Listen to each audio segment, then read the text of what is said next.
What do you say to people who are concerned about climate change?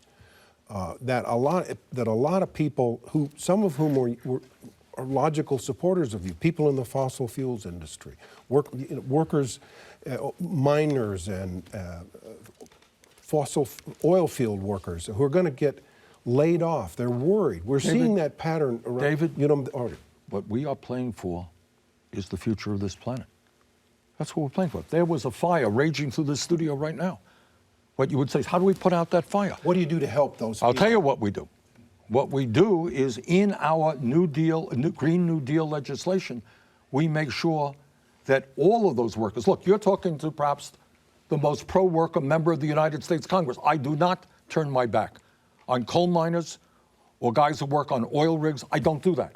So we have built into our legislation a 5-year just transition program, which will guarantee them a paycheck for 5 years, good paycheck, healthcare, educational opportunity. We are not turning our back on the workers.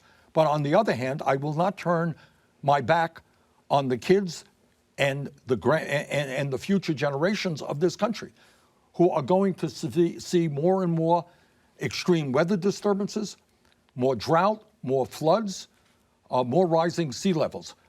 We have a moral responsibility to make sure that the planet that our kids and future generations inherit is a planet that is healthy and is habitable. I listen to the scientists, and I know I've been criticized for coming up with the most sweeping and comprehensive climate change legislation. Let me reiterate this.